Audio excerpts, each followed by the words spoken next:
Hello, welcome to the 50-minute hour. This is Corey. Today I'm joined by Calvin and a new guest, a friend of Calvin's, Hank. Hank, why don't you say something about yourself? What brings you on here today? Hi, I'm Hank Sutherland. I'm a student at the University of Kentucky, and I am here to have my tarot cards read. And we'll talk about that more. Don't just go ahead and shut it off. I have some big reveals on tarot. So what's new with you this week, Corey? Well, my friend Nathan Jacobs, resident demonologist at my parish, who's been doing some sort of film lately, who's done some films in the past, including Killing Poe, has asked me to co-write a script for a film he wants to direct about our personal experiences with the occult, sort of rolled up into one. And looks like it's going to take place in Asheville, North Carolina. So we're looking to fundraise for that. So if any rich viewers out there want to donate to a good cause to promote decent horror film, please get in contact with me. But other than that, that's about it. I guess we can go right into the tarot cards if you'd like. Would you give kind of a background to that? Because I know for me personally, I was a bit skeptical, a bit scared of what the context of that is. So if you would explain that real quick. Mm-hmm. So tarot is not divination. It's not magic. It's not occult in the common parlance of that word. So tarot goes back ostensibly to the Italian early Renaissance, where it was basically a playing card game that was commissioned by rich people to show off their wealth. The earliest example we have being the Visconti deck, which is very beautiful and is steeped in Christian imagery. Okay, so where does this whole divination thing come from, and why is it that I would not recommend you go to 99% of tarot readers? Okay, so that is from the gypsies. So I think I talked about this in the last podcast, is that when the enlightenment came about, anything that had any woohoo or mystery about it was disintegrated and totally taken off of religion. Religion became something that was basically purely rational. This kind of plays into the Protestant Reformation and all that. So astrology or alchemy, okay, any of that stuff, which the church fathers, if you read, incorporate into their writings as like a real thing, okay? Genesis saying God put the stars in the sky to be as signs for man and so on. Or the church fathers talking about rocks and plants having all these various, what we would think of today as alchemical properties that aren't directly observable by the scientific method empirically. That was all thrown to the side. So what happens is that basically people who are steeped in the occult, the gypsies, take all this stuff up, or various weird occult groups, the Illuminists and the Bavarian Illuminati or whatever. They all take that up, and the Masons and the Jesuits or whatever, and that sort of becomes the occult weird stuff. Okay, so unfortunately, what that means is that all this stuff is now tied up with things that you should reasonably be very cautious about. And then the New Age happens, and this stuff gets even further muddled. So what that means for tarot is that it went from being basically a card game or something you use to understand archetypes. The way I see it in regards to modern psychology, basically not very different, essentially, than a Rorschach test. But a Rorschach test is, more about your inner individual subjectivity as a person, or like a TAT. Whereas tarot is that, but more tied into your relation to the collective unconscious, or the specific archetypes about the tarot that a tarot reader is supposed to understand and know, and bounce that off what the querent, the person having their tarot read, is saying about the cards. So I'm not telling your future. I'm not doing divination or any of that. I'm not, working with demons. Now, that being said, the reason you should be cautious about going to most tarot readers is because they're steeped in this divide that came through the Enlightenment and what the gypsies did with tarot, or what New Age people did with tarot. And they are oftentimes, either it's just dumb, cold reading, Fourier effect, that sort of stuff, or they are actually getting in contact with demonic spirits. Okay, now what does this differentiate with something like, say, the Ouija board? Well, the Ouija board, the teleology of the Ouija board is just inherently to put you in contact with the spirit world. Okay, that's not the inherent teleology of tarot or astrology or astronomy. Okay, or not astronomy, or alchemy. Okay, so there's not really a way you can use an Ouija board that you're not going to mess yourself. You could use it as firewood, I guess, but you can't use it. You can't use it like, oh, I'm going to do the Ouija board, but not in a divinatory occult way. No, I mean, it is designed specifically for that purpose. Even if it's like a Hasbro game that's made out of plastic, all right, the way that is supposed to function is to put you in contact with the spirit realm. So don't generalize what I'm saying here about the tarot, because the tarot has a legitimate tradition that is not occult or divinatory that was perverted. Okay. There are other things that just in their base design is meant to be occult and in the bad sense, and to put you in contact basically with demons. Okay. So just putting that out of the air. So again, when I'm doing tarot, I'm not divining or prophesizing someone's future more than a psychologist is with a Rorschach test. What I'm doing is that listening to what they say about the cards with my knowledge of the archetype of the card to reference them and understand them, and then sort of put them on path in respect of orientation to self-knowledge in regard to the question they have. This is why, asking very explicit questions with tarot about like what your future is or any of that generally isn't going to go very well. It's better to ask questions in relation to the tarot that orient yourself towards inner knowledge, things that you suspect or you want to understand about yourself, but you're not exactly able to orient yourself in the right way as of yet to answer those questions. Like the Oracle of Delphi says, know thyself, know others, know the world. Okay, so that last part, the world's my addition. But the point is like you can't really understand the world. You can't understand other people until you understand the apparatus by which the tool by which you do that, which is yourself. Okay, so self-knowledge is the most fundamental, important knowledge. The church fathers say this. Socrates says this. All the wisest sages of the world say this, okay? Now, of course, psychoanalysis comes in and says, well, you can't really know yourself because there isn't a self to know fundamentally down there, okay? And if we take the secular interpretation of that, that's very much true. But again, my point is that know yourself sufficiently to understand there isn't a self. And from there, kenosis happens. You're emptied, and that's when divine knowledge, Sophia, whatever you want to call it, that's when it begins to fill you. That's when you can begin the path to true knowledge. Okay, so it's kind of like you got to go in the underworld, you got to die for 3 days, you got to resurrect, then you go and ascend to the sun, to the heavens. You join Apollo and Hyperborea, and you're just with a bunch of guys asexually reproducing for eternity. So we start here with tarot as an apparatus to knowing the apparatus by which you know others. So what exactly is the process of reading tarot? What are you going to be doing to Hank today? Yeah, well, Hank will ask me a question, and then I'll think of a spread in relation to the question. A spread just being the way you distribute the tarot cards in relation to the question, having each card represent something specific. And then you go from there, and I take Hank's input on the card, and I take my knowledge of the card and relate it back to him. As with many of these things, tarot can just sort of be very vague, and it's not going to do very much. It depends on the question, how much I know about the person asking the question. So I don't even know the question you're going to ask yet. So I mean, I don't know how in depth this tarot reading is going to be, because you might ask like, what's going to happen to my cat in the next few weeks or something like that, and I'm just going to be like, I have no idea what's going on here. I see. So it depends a lot on the question and where I am, because a lot of it is intuition. Real psychology, even as a therapist, is intuition. And there are certain days where intuition is working much better than others, and I won't really know until I'm in it, but if I'm in the zone or not. So there's All that. right. Yeah. No, I'm a bit confused by this process. Would you give me an example of, say, an effective question that I might ask? Yeah. So I had the wine mom I talked about in the last podcast who asked me a question in her hotel room before she started coming to church.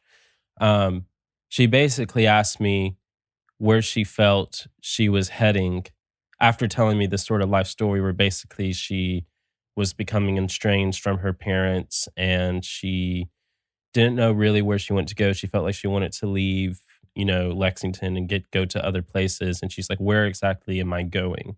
And I had a really good tarot reading with her from that information that she told me before I went into it, because she was very open with me. And I was able to orient what she was saying about the cards specifically to where she was in her life then.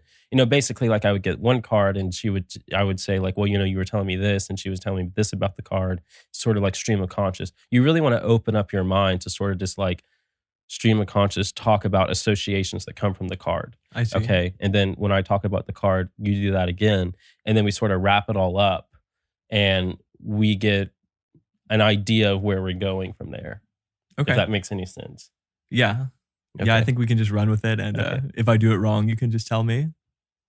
So will I start with a question or? Yeah, you can talk about, the question and why you're asking it. You can just ask the question. I can try to do my best from there. I mean, you get what you put into it. It's like what Lacan says about Pascal's wager being the ultimate base of all true psychoanalysis. What you put in the gamble is what you get back in the pot. Okay. I see.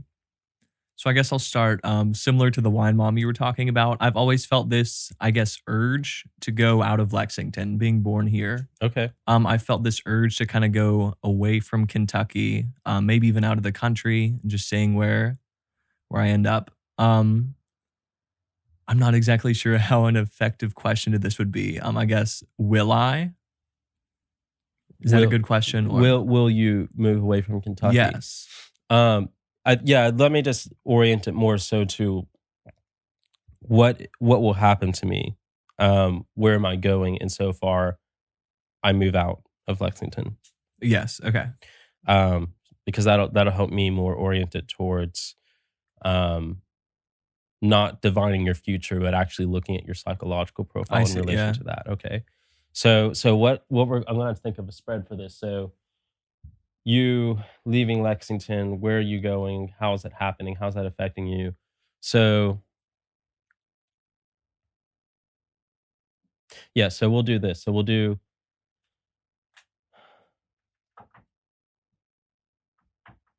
We'll do 5 cards. We'll just do a simple cross. All right. Okay. So I'm going to have you choose these cards and telling you what they mean, and then you choose them face down. And so let's just do a card to represent yourself. Just choose one of these, and then just put it in the middle somewhere. Let's go this one. Yeah. Okay. So this card is Judgment. So Judgment is major arcana. So this generally determines the pattern of the other cards you'll draw as well, especially since this is you, your ego, your immediate conscious person. And so the card of Judgment, well, let's see. Let's have you look at the card and you tell me what you think about watching that. Okay. Now I see, I guess the first thing that sticks out to me is this flag right here. Mm-hmm. I think that's the English flag, although I'm not exactly well, the English flag, but the English flag is based on something. Okay, interesting. I guess I see it looks like almost this angelic figure, although the red and dark wings make me think that there's sort of an ulterior motive there, like it's almost a demon or some kind of evil force. It looks as if it's heralding some kind of news or playing some kind of music, whereas I count 6 people. I guess it looks like they're bare, because of course they're not wearing any clothing. And I'm not sure if this was customary in the time that these cards were made, although I would guess not. So that kind of stands out to me. Although it looks like it seems as if they're looking to this figure that I guess won't necessarily bring what they're promised. So generally, Judgment is the literal Judgment Day when Christ comes and the angels herald, and you see this in Revelation. The bodies that are buried rise up naked, and they're brought to Christ for judgment and being divided in the left and right to hell or to heaven. So in the most simple renditions. Your interpretation of it is interesting because you see the angel. You pick up a lot of ambivalence, whereas normally this card is understood archetypically as pretty. There's ambivalence in the sense of fate. You don't know whether or not you're going to be saved or not. But the angel itself and everything about the card directly is not generally seen in an ambivalent way. But the colors you associate with the wings and your ambiguity about the bodies being naked is interesting. So it's almost like you have this will in regards to the question you're asking, which is leaving Lexington, going somewhere else.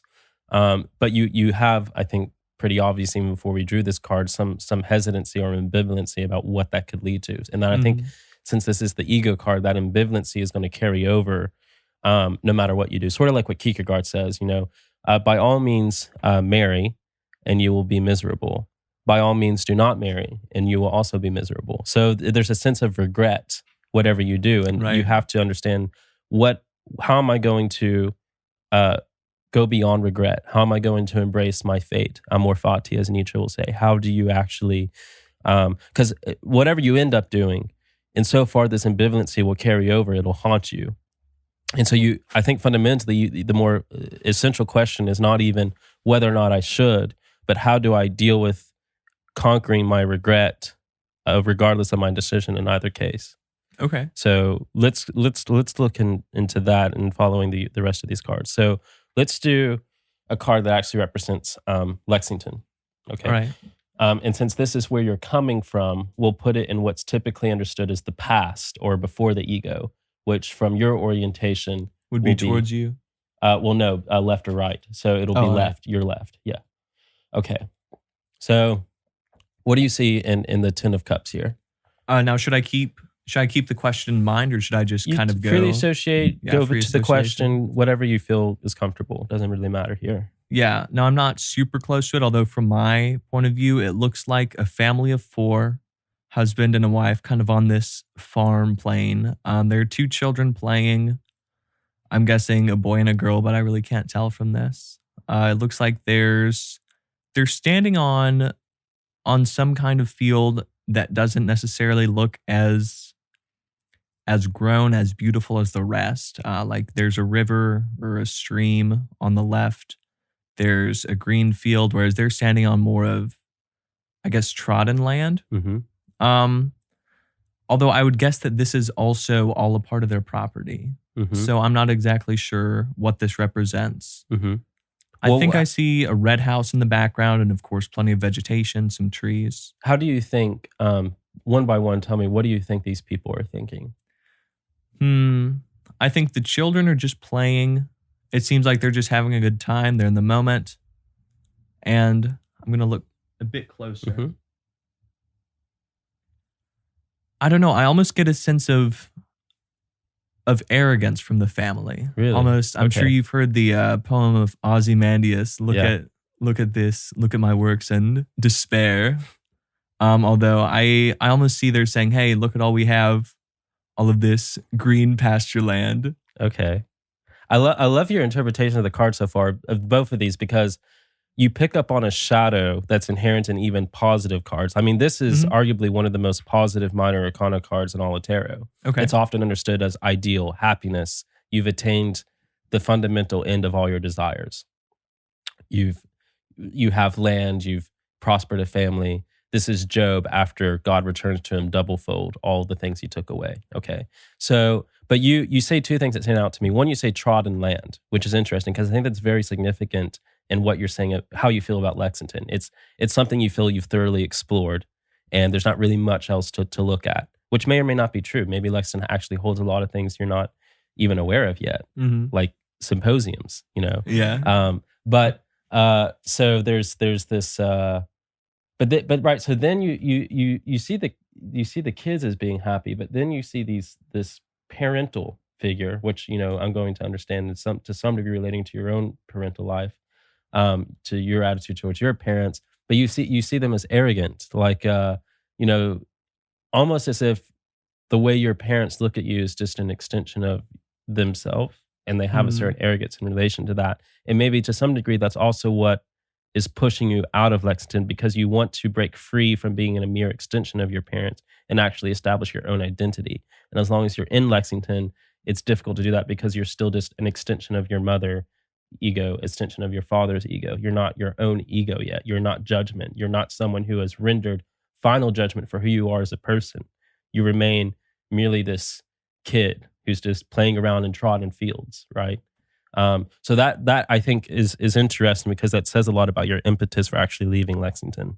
All right. Does that make sense? Yes. And I think I won't say it's completely accurate, but it's very good. Okay. So let's put the card orientation to your right, which will be future. And this will be the city. You don't have to name the city, but it's just where you'll be going. And it's not literally where you're going, but your psychological projection of it. Oh, sorry. This is not okay. So sorry. The weight the Smith weight deck we got has bonus cards that are not traditionally in tarot. These are just artworks. They're nice looking pictures. Um, this is not supposed to be a card you draw in tarot. It doesn't have any archetypal methodology. So I'm sorry, we should have taken these out before we did. We just opened this deck from the pack. So, Does that say something about me that I would draw that? No, I mean, a gypsy might say so. Okay. Let's try again. Although it is interesting. I mean, what happens if I draw another one of those? Is that gonna I think spell there's trouble? like 2 or 3 in the Smith weight. So Okay. if you draw another one of these, we'll have to start doing things. But this one. No, that's a real card. Right, okay, good. I was getting nervous. Okay, so what do you see in the 5 of Swords? So I see there's this tall man standing with a sword, and I'm getting kind of a medieval feel to it. Almost, I guess it's the green tunic or the green cloak is reminding me of Robin Hood. Mm-hmm. Just kind of that medieval English, green clothes man running through the woods. I noticed that it looks like he's carrying 2 swords at once. Mm-hmm. And so, He's I guess dual-wielding. 2 swords in one hand, whereas in another hand, he has another sword as well, which is interesting. I'm going to lean in, try and see if I can see more of this picture. I see there's one man in the distance. It looks like he's almost crying. Mm-hmm. Just his posture. It looks like his hands are up, covering his face. And yeah, I'm getting nervous as to what this spells about my future. Uh-huh. Although also it looks like there's just, I think this guy's bald right here. Although, yeah, there's just this man. It looks like he's carrying another piece of clothing in addition to what he's wearing, although he has another piece draped over his shoulder. And it seems like he's just walking away.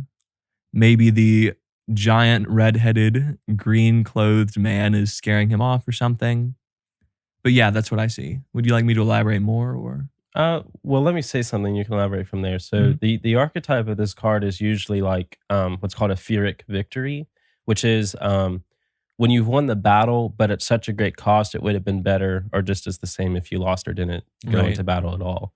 So it's like it's a sense of coming to what you thought were your desires and it actually being that you were in the right place the whole time. Okay. You didn't really need to go through that. Your desires were actually false or what you were oriented towards.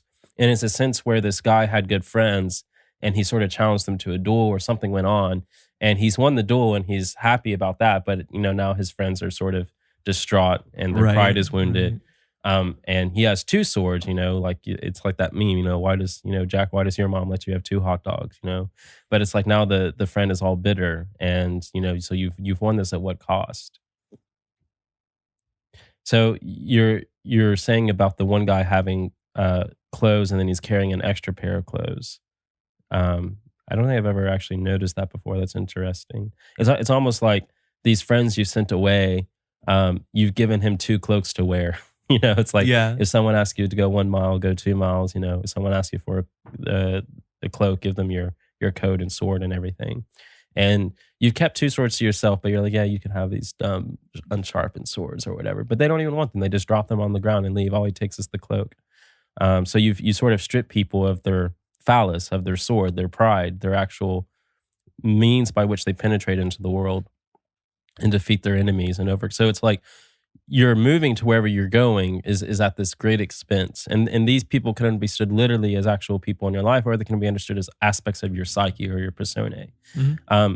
These sort of parts of you that you're carrying over into where you're going, but you're having to sacrifice at the same time. So it's almost like on one hand, you feel like an extension of where you're coming from, of Lexington. It's like Lexington has been this parent to you and that you just feel like you're just an extension of Lexington. You want to get away from that.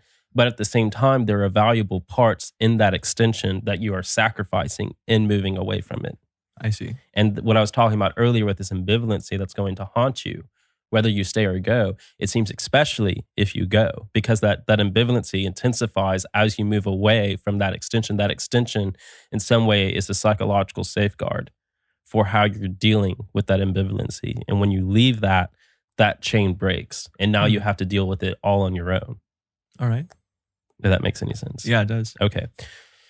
So let's do 2 more cards. So we have you, we have where you're coming from, we have where you're going. So we'll do a card to represent sort of the overarching or super ego of the whole situation, and we'll do a card to represent the id or the passion or Okay. the appetitive in the platonic sense of the whole situation.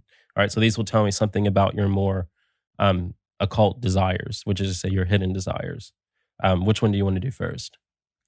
Let's do the ego. I No, don't. this is the ego. We have the id and the super ego. Oh, never mind. Let's do the id. Okay, let's choose an id card. Is that more of the emotional? Yes, immediately, yes. I see. It's the primal emotion, Because I took the reptilian emotion. Yeah, I took a psychology class last semester, but I don't remember everything. Put it below. And they taught you about the id? Yes, just a little bit. Oh, okay. They Well, briefly brushed on that and okay. Freud, and yeah. What did they say about Freud? He's wrong and we should forget about him? they said most of what he said was wrong, Yeah. although we use his ideas Okay. for modern Well, psychology. at least they admit that. Yeah. It's hard to even get that nowadays. Yeah. Okay, so we have the King of Swords. It's interesting as an id card because the King of Swords, well, let's have you say things about it first. Okay. I see just the word King of Swords implies that it's a king sitting on this throne. And it looks like the background of the throne, I think I see some butterflies, a couple of crescent moons on there. Although it's just this sort of gray throne extending to the skies. We don't see the end of it. So as far as I can tell, it goes up forever indefinitely. Although from the side of that, on the king's left, from my perspective on my right, there are a couple of birds flying in the background. I see a cloud. It looks like an abnormal cloud, almost like it's coming from a factory, like from some industrial object. Although beneath that, I see a mixture of grasslands, and it looks like a beach because there's a sandy color as well as water to the side, a couple of trees, and of course, this king is very, very tall because the trees don't even go up to his knees. What do you think the king is thinking? I guess it goes back to this. I mentioned the Ozymandias idea earlier, although basically, this is all my land. Look at all that I have. And also, I guess, sort of issuing a challenge. Like if anyone wants to try and take this, go ahead. I tower above you, so good luck. That's a very good reading, I think. So you've had 2 swords cards. So swords, I'll just say elementally, cast wise, they're philosophers, kings, lawmakers, but elementally they're air. So air is above here. It doesn't have much of a care. It's all over the place. It's not emotional. It's very intellectual. Okay. So to have that for your id, especially the king, right? It's almost like who carries this big sword and he's very tall and he's rising up, infinitely into the clouds. It's almost like you have a very intense effort to separate yourself from your id, which isn't a bad thing necessarily, but it seems like there's a sense in which your separation from your immediate passion could also cloud the underlying reasons for why you do most things, including why you would actually go away from here, which might be relating to everything we said so far. But also you pick up again on this arrogance that we got from the Ten of Cups. So that arrogance playing some role or some orientation in relation to the id or the passionate unconscious. Okay.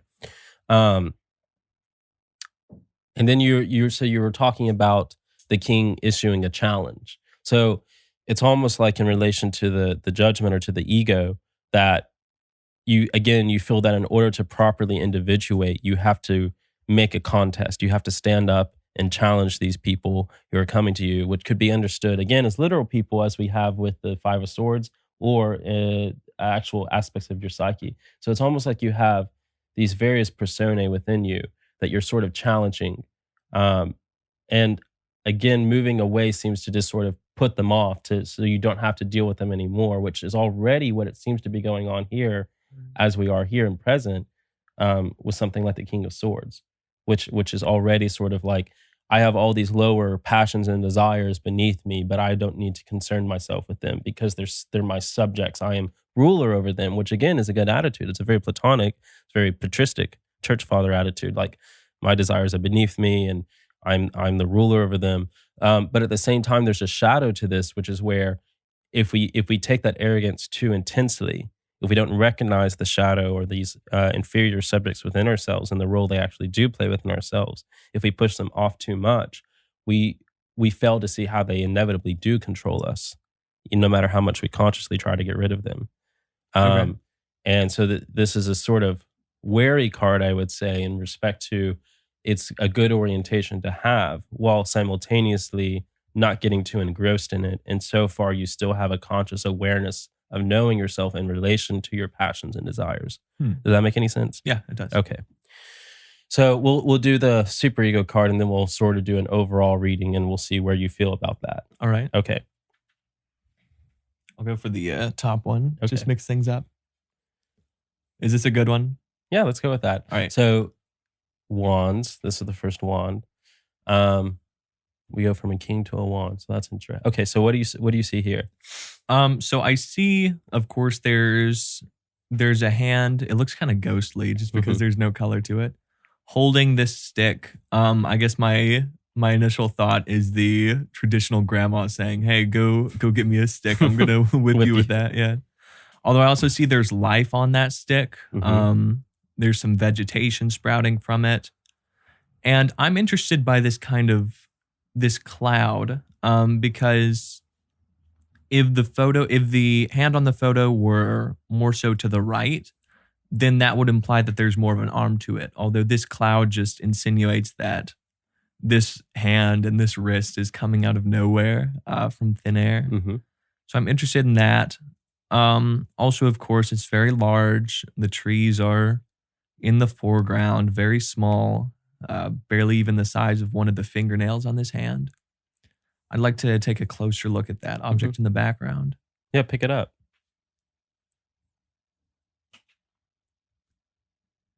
It almost looks like a castle, like the Walt Disney castle in a way. So I guess I see this castle. I guess one of my initial thoughts is that perhaps the hand is coming for this castle, although just the way that it's oriented suggests that, I don't know, they don't seem to be related. Although I guess perhaps they could be if the hand were to move more. Okay, so any ace card is always the raw, pure creation of that energy, of that suit. And the cloud in the hand is representing God's creation ex nihilo, out of nothing. Or if you want like a more Gnostic interpretation, the demiurge is creating out of the raw materia. And what we have here with wands is, this would have made much more sense as an id card even, but and really reversing your id and your superego cards would be very interesting. But I mean, we'll stick with what we're going here. So the wand is sort of in the case the lowest of the suits. It's the most raw. It's the most passionate, the most id-like. It's sexual. It's fire. It's passion. And the ace of wands in particular is very phallic. And the raw creation of the eros, of the sexual energy, of the passionate energy, sort of spurring, lighting the fire beneath one's feet to spur them on to travel. Wands is often also associated with travel, with going places. So it makes sense in relation to the overall question. What you're saying, you're mystified by the hand of God creating out of nothing, and you notice that the wand has life growing from it. The castle, I think the castle could even be understood in respect to the Ten of Cups from earlier. It's where you're coming from. Okay. And then you have this hand of God out of nowhere sort of saying, go forth and conquer in the name of Christ, sort of like a Constantine. It's this sort of sign that comes out of nowhere in a dream or in a vision or impetus. And it's this very raw, passionate impetus to go somewhere, which sort of relates to where the other cards have been leading us. So it's like that you have this seemingly idyllic Disneyland where you're coming from. But now you have this quest to go on, a hero's journey to go on, something that pushes you out of the mundanity of your existence. And I think this aspect of the eros, of the passion of, how do I want to say, this quest for something beautiful, quest for something transcendent, quest for something spiritual almost, a thirst for something spiritual, a thirst for something that goes beyond, is what is sort of pushing you out of Lexington simultaneously. And that's the overall super ego, I mean in a very broad sense here, not in a limitedly Freudian sense, in the sense of something that's over your ego, overarching, and usually even spiritual, driving you out to quest and to conquer. Does that make any sense? Yes, it does. Okay, so now let's do an overall look at what's going on here. So we go back to the judgment, this idea of individuation, which you're associating with ambivalency, with the angels and the nakedness, the newness. In judgment, we have no clothes on us. We are naked before the eyes of God. We have nothing to shield us. We rely in everyday life on defense mechanisms and lies we tell about ourselves to sort of shield us from our own faults and more consciously to shield us from the judgment of others. But on Judgment Day, that all is eradicated. The very particles of physics break down so that there is no mediation between the light of God and us. We're fully revealed. And that's why it's terrifying. And there's a terrifying aspect to being judged by God because of that. But within judgment, it's purification. The light of God is the fires of hell that purifies gold as through fire. And all our impurities are removed. So there's fundamentally in the ego here, a quest for cleansing, a quest for going into death and rising again, being called to judgment, which is painful but necessary to become who we're meant to be, to become saints, gods. Okay. So this question of going somewhere else other than Lexington in general revolves around this idea or the search for purification, but also being hesitant because of this ambivalency that's going to follow you along. All right. And then we're coming from Lexington, right? We have this Ten of Cups, normally very idyllic, but your understanding of it more so like kids are just sort of doing whatever they want, but the parents are just sort of arrogantly, bombastically seeing all this, including the kids, as just like this extension of themselves that they have, and this sort of Ozymandian sort of like pride in what they own. And this sort of feeling that I'm picking up on of being just a part of that, of this extension, whether those are literally your parents or Lexington itself. It's difficult for you to attain judgment, to attain purification, to attain a heroic individuation, being stuck in that mode on trodden ground. Then this orientation of where we would be going, sort of a Furic victory, right? Five of Swords, and a feeling that there's some sort of sacrifice of that you're being protected by within being an extension of that. So having to balance between those two things. Okay. And then in the id, this feeling of rising up, conquering, challenging, issuing forth. Again, a sort of quest for purification. You're wanting to prove your dominance, to prove that you are the top, the king, and also cutting off your lower passions, your lower desires, but also this arrogance you associate between the Ten of Cups and now into the King of Swords, maybe even that being a part of the extension that's negative within the Ten of Cups and into the id, into the lower part of the self, which is this arrogance of assuming you're always immediately above your emotion, immediately above the lower parts, when you should have the correct orientation in that respect, but also be very aware and cautious that they do affect you. Mm-hmm. And maybe even especially so in regards to why you want to move out of Lexington. And then finally, the Ace of Wands into this impetus, this raw, erotic, in the broader sense, eros, to move away from the idyllic Disneyland castle and to venture forth and to conquer. All right. Now, I know that earlier you mentioned that it would be different if we reversed the... Mm-hmm. Is it the id and the super ego? Yes. Yes. Just because it makes much more intuitive sense in that way. Because the King of Swords is very much a super ego card. And then the Ace of Wands is almost the id card par excellence, probably next to the Devil. Okay. So it's interesting that you had those so switched. Okay. That's all I was really saying. I see. Yeah. So it would be more inaccurate if we switched you could do that, because all I'm relying on is what you're saying about the card in relation to what we've named the card. Yeah. The name of the card, the name of the Father, the law of the Father, the name that we signify the signifier by, that's what you're relating to me. So you could switch this deck with any of the other cards and we could get another interpretation that would be signifying different things. It's not like some god has chosen these cards specifically for your relation. Like, that's divination. That's not what I'm doing. Yeah. It doesn't matter what card we get. I mean, we could have gone off something with this. It's just that there's not a methodological interpretation of the archetype here. I Okay. could have done it. It just wouldn't be formal, I guess is what I'm saying. I mean, we could get a bologna sandwich in there, and it's just what you're telling me about I the just bologna described sandwich. It's the just bologna sandwich. that's not going to tell me much about you, right? So I need specific archetypes that I'm knowledgeable about to work with. All right. But if we switch the cards, I could give you another interpretation if we wanted to do. It would be telling us something different than what I've told you before already. But it's also kind of spoiled because we've already talked about these cards in relation to where they were in relation to this question. So it would just be kind of weird. I see. Should we move on to another question now, I guess? Well, I mean, I don't know. I felt like we wanted to talk about more in this podcast as well, no, than just the tarot, or was it all just tarot? Or Well, could you talk if it was accurate at all? Like what you think of the interpretation? Yeah. So I think that in a broad sense, it was accurate. Like there's certainly some feelings of me wanting to leave. I guess especially you said that it seems as if I feel I've seen everything there is to see here. And I guess that sentiment was really relatable to me. Although, I guess there are other things, like you said, I guess I'm unwilling to let my emotions up to the surface, and I may be interpreting that wrong. I guess I more so disagreed on that aspect, although... Do you feel you do let your emotions out?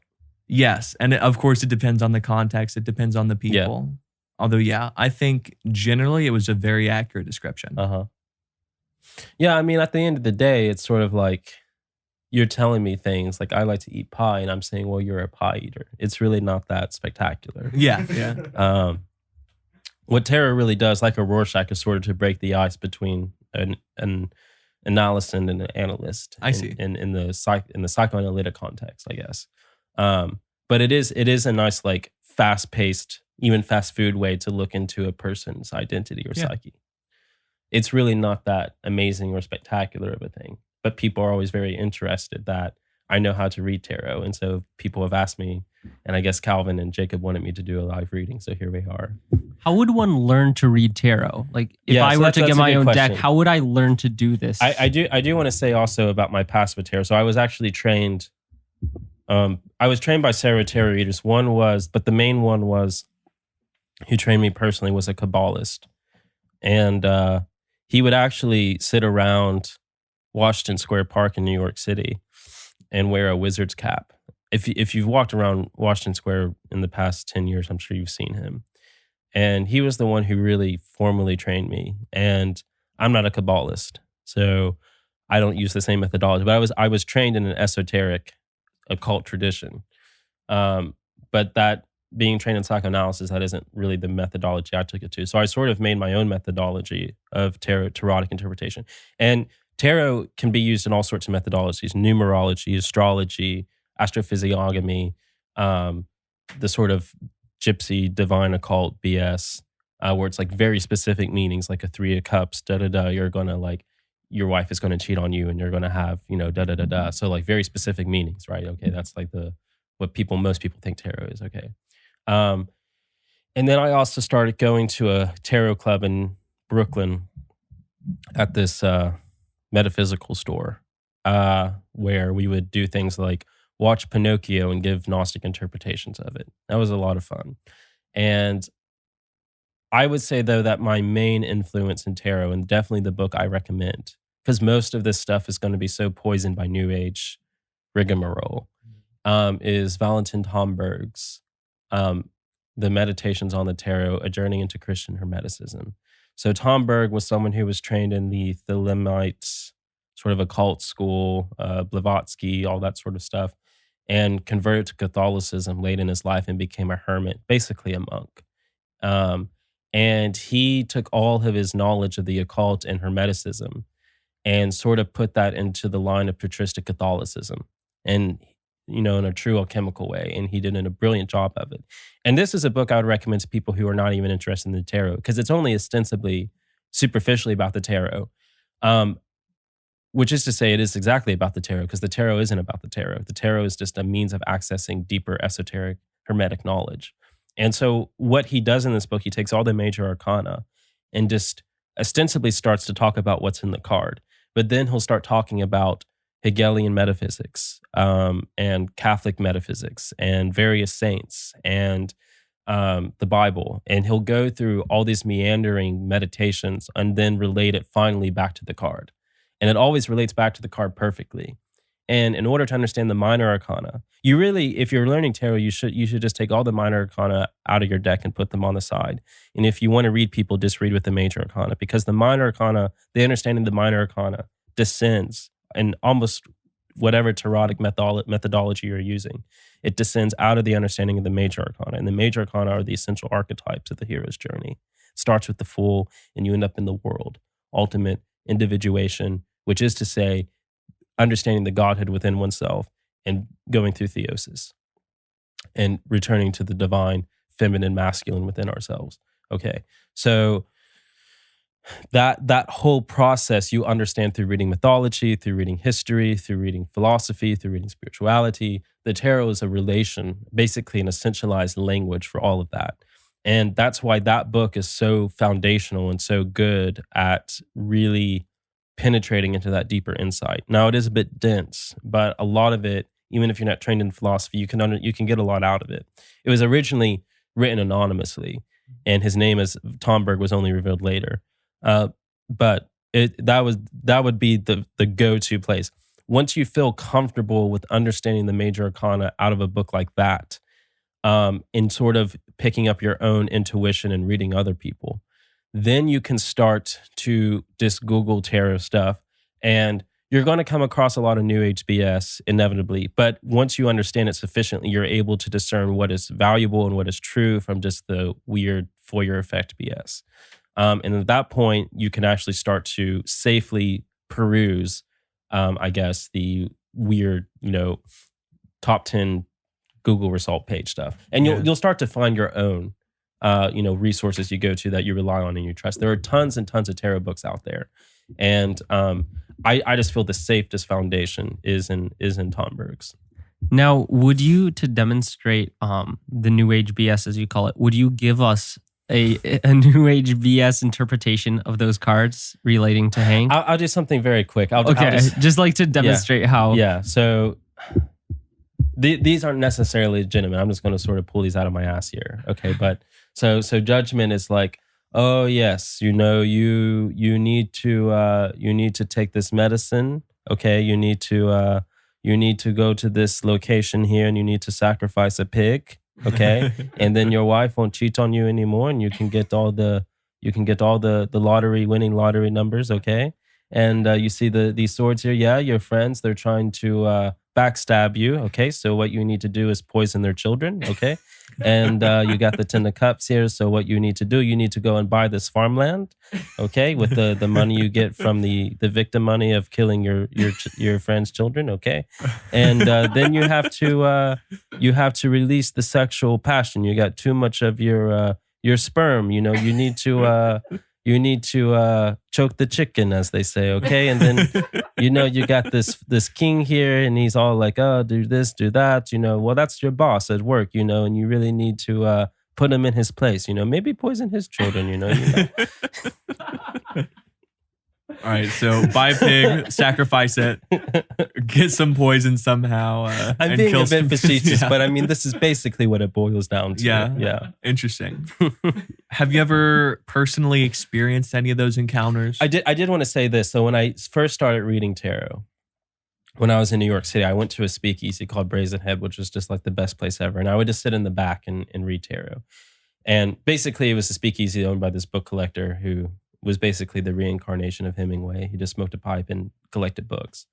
And we would just go there Tuesday, Thursday, Saturday nights, stay up till like 2 a.m. meeting all these foreigners and talking about books and poetry and philosophy and history. And it was an awesome place. And Bob Dylan, Freud everywhere, whatever. And I just sat in the back reading tarot in the smoky room. And people would come in, strangers, and they would ask me to read their tarot. And I stopped doing it because people start getting freaked out. Like they said, so not like your reaction where I was right in some ways, wrong in some ways. They said I was not only eerily correct, but I knew things about them that there was no possible way I could know. And I assured them that I wasn't reading their mind. I wasn't working with the spirit. This was just what I was going off with the cards. And I had a woman freak out because she came in with her boyfriend, and I had to find a way to diplomatically say that what the cards were sort of showing me was that um, she was cheating on him. Yeah. And I didn't say this directly, but I said it in a tactful way to which she could understand that I understood that. And she started to freak out and just say, there's no way you can know these things about me. That they're true, but there's no way you can know them. Mhm. And she just like stormed off. And so after that, I stopped reading tarot for a long time because I thought maybe I am starting to access some weird occult knowledge, like some spirit is telling me these things. I didn't think it was, but spirits are very good at being able to convince you that it's coming from yourself when it's actually coming from them. Huh. Am I answering your question? Sorry. Yeah, you are. Okay. Would you say that was more of an intuitive process, or was it more like she was very obvious? Like, say, she might have seen this picture of the man in green and said, "Oh, this friend is walking away because he feels guilty about cheating on him." Yeah, basically, but also it is intuition. It's both. And I think it's mostly just having intuition. And intuition is a muscle. It's a gift, and some people just have better intuition than others. Yeah. But it is a muscle that you exercise. And tarot, really, at the end of the day, is kind of like lifting weights for your intuition. So you think you practice so much that you just got absurdly good at it, and you kind of found that dangerous almost? Yeah, or I was afraid. This was right when I was starting to get into Catholicism too. Before I converted to being a Catholic, and I was becoming very self-aware of demonic spirit. I already knew demons existed as a Platonist, but I started to become paranoid, basically. I became a Gnostic in the sense that reality is a deception by the devil. And, I took this very hard, staunch, traditionalist Catholic view, which is there's a devil in every corner, basically. And I think that's a very bad way, and in itself, its own demon is behind that attitude. And you see this in a lot of Protestants too. But back then, that's where I was heading into. And so I became so paranoid of all these things. I was like, maybe there is a spirit behind this that's telling me these things. Thankfully, you said some of these interpretations were wrong. So that means, this either I don't have a spirit telling me these things, or it's a very dumb spirit. So, yeah. Or I'm just lying. You never know. Right. So, yeah. Again, insofar you want to entertain a spirit, being behind someone who's reading the tarot, it's well, sure. But that spirit is just as likely to be behind you going into McDonald's.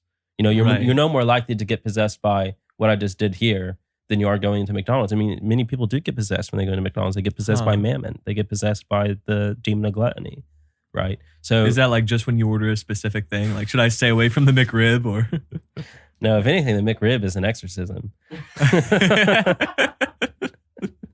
So, no, I'm just speaking in the sense of there are all demons are the lords and of the passions, and every time you unite yourself to a passion or a sin or whatever you want to call it, you're uniting yourself to a demon. You're not going full on possessed. You're going through what we would call in the West obsession, and the more you feed that obsession, the more that demon starts to dominate and have control over what appears to be your so-called free will.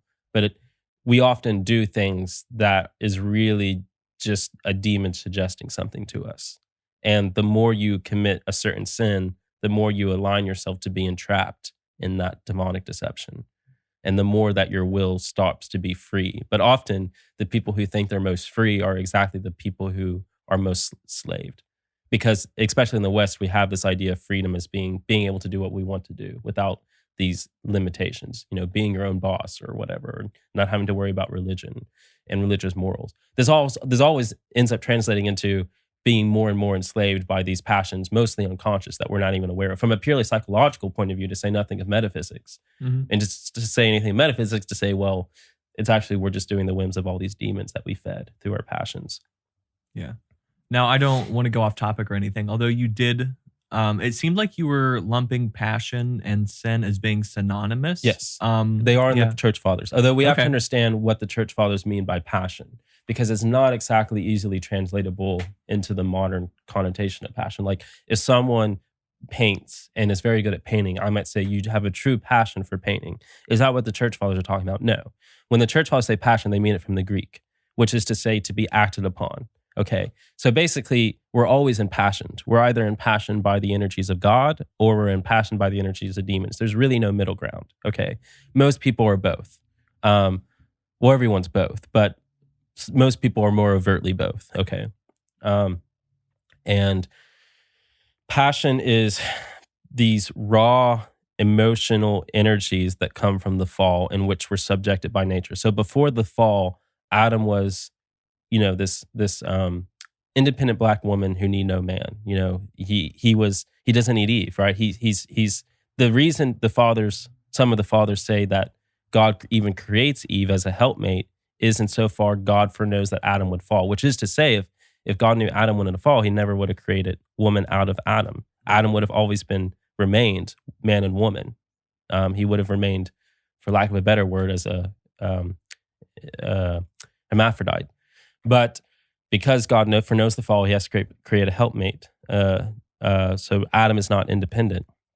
But after the fall, Adam becomes subject to nature, and that doesn't just mean physically. It's not like before the fall, and you see this in the lives of the saints. Adam could walk through fire. He could be naked in cold wind or in cold water and not drown. He could be submerged in water and not drown, right? Not freeze. He was not subject physically to nature.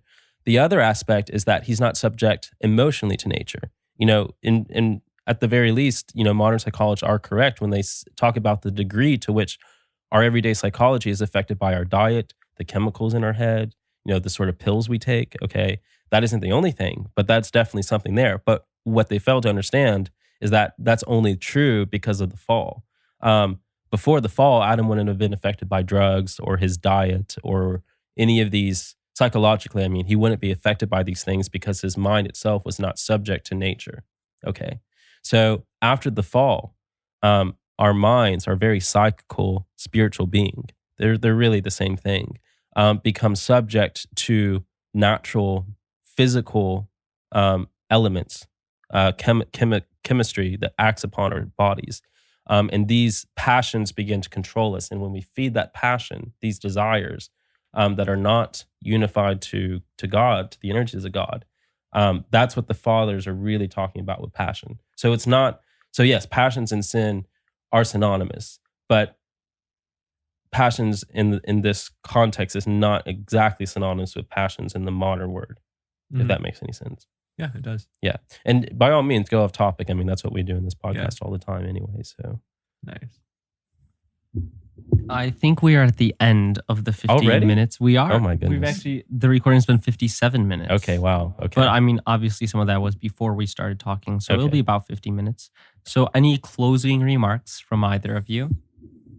I've enjoyed this. It's been fun. All right. Well, I guess just don't go to any tarot readers. Like, again, just because I'm saying like tarot is originally a legitimate thing, it's not something you should fool around with in regards to just going to a tarot reader or psychic or whatever, because that is very dangerous. All right. See you next time.